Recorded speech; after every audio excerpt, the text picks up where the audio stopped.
Welcome to Thriving as a State of Being. As we dive into this month's home study program, I want you to think back to the beginning of the year when we started talking about emergence. We've been working with the idea of emergence all year, how things grow and unfold and how we move with that process. Well, when we get to thriving, we're remembering that things have grown, and we're looking at all the ways in our life that things have emerged, good or not so good, this year or in previous years. And we want to really ask ourselves, what does it mean to thrive? What does thriving as a state of being mean?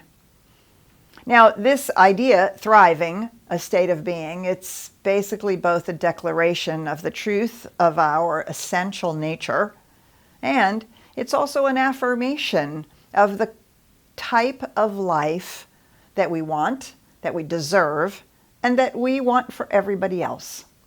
When we're all individually thriving, then our world thrives. Our nations thrive. Our communities and workplaces thrive, our families thrive, and we continue not only to emerge into our greater yet to be, but to actually thrive. Thriving as a state of being moves us from constantly focusing on what's wrong with me, why is it not working, to how do I focus on letting it grow and really allowing it to expand. So much of what we teach in the science of mind using the creative process is designed to be about creation and expansion and giving of our contribution, our talent, our very presence and being into the human experience that we're having. It's not always just about healing something or fixing something. But truly, it's about having lives that are joy-filled. Now, thriving as a state of being, we built this into our prosperity program. Because if our whole life isn't thriving, it's hard for any aspect of our life to thrive. And thriving includes some of the basics that we need in life. So we're going to begin with Maslow's hierarchy of needs. Many of you may be already familiar with this. Some of you, maybe it's the first time. Maslow did a whole boatload of study, unlike Freud, who did nothing but study people who were neurotic or had psychosis. Maslow actually studied people who were happy, healthy, thriving, whose lives were working and seemed to be moving forward in a good way. And he studied, what does it mean to have a life? What do we need to have a life that really is, in his words, self-actualized? And so Maslow's hierarchy of needs has 5 levels to it. And the base level that is fundamental to all the other levels in this pyramid are the physiological needs. Well, we need clean air and clean water and places to live, things like that, right? Why climate change is such a big deal.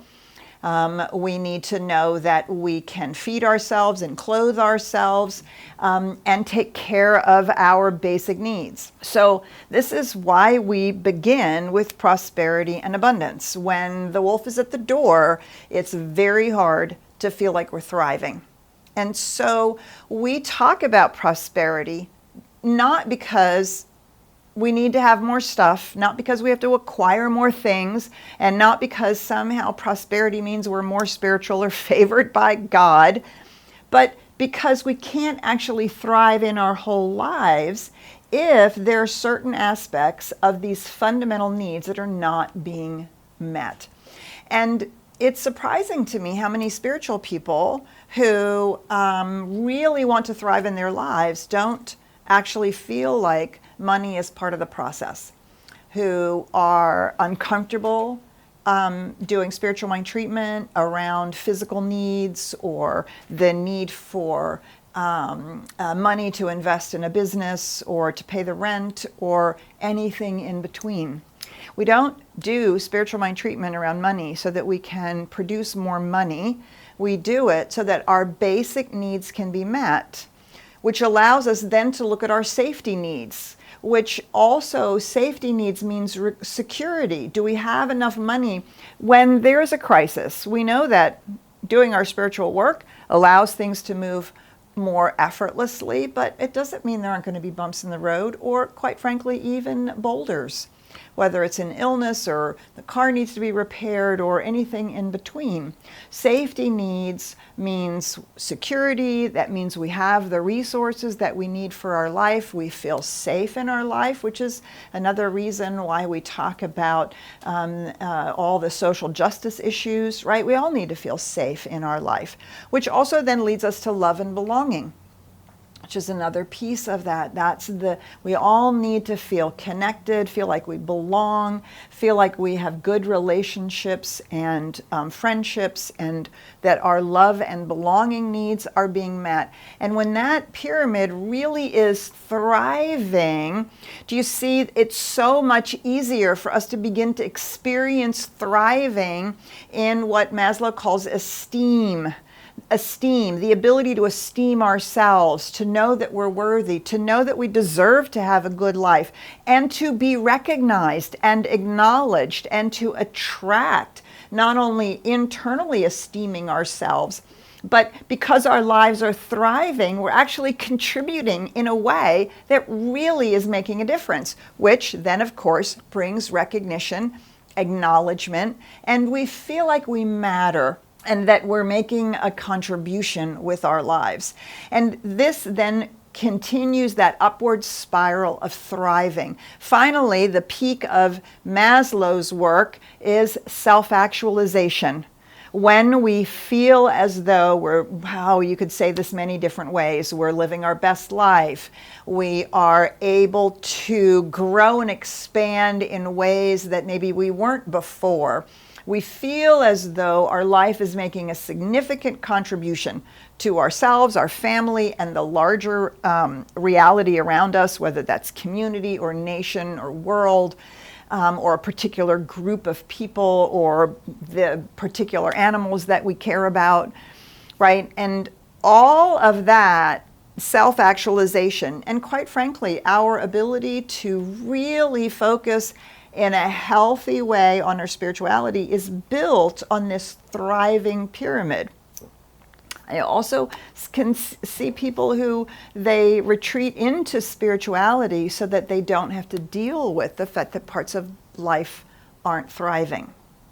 We're going to spend time in this session exploring, what does thriving mean to you?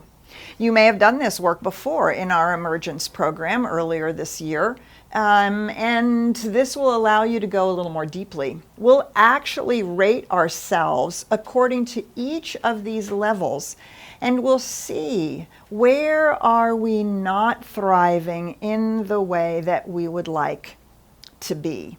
And we're going to really focus on the ways in which prosperity and abundance become a part of this thriving, expanding pyramid. So we'll spend a little bit of time even defining prosperity and abundance for ourselves. What means prosperity and abundance to me is different than what it means to you. I can remember when we decided at home to buy a latte maker, and I was like, okay, that seems a little she have a latte maker at home, and do we really need one? And then we added up how much money we were spending buying coffee outside, how many lattes we were having every day, and man, we paid off that latte machine in 3 months. And now all that other money that we were spending out at the coffee house, now that money is going into our travel fund, because prosperity and abundance to me means the freedom to travel. Other people, it means other things. Invest, grow a business. You're going to get an opportunity to explore deeply, what does it mean to you to have a fully thriving life, and to do some self-assessments. Where is it thriving and where is it not? And the rest of the sessions are going to be really focusing on how do we build those bases, the physiological base, the safety needs base. Where does that work need to be done? How do we continue to make that thrive? So the whole pyramid, and therefore our whole lives are thriving. And thriving as a state of being is no longer just an affirmation, but is in fact a declaration of the truth of our life experience. So work through the workbook and the experiences in your home study group. Take your time. Some of these you're going to need to go home and spend some time on. It's worth doing. You deserve it, because your life deserves to thrive. See you next week.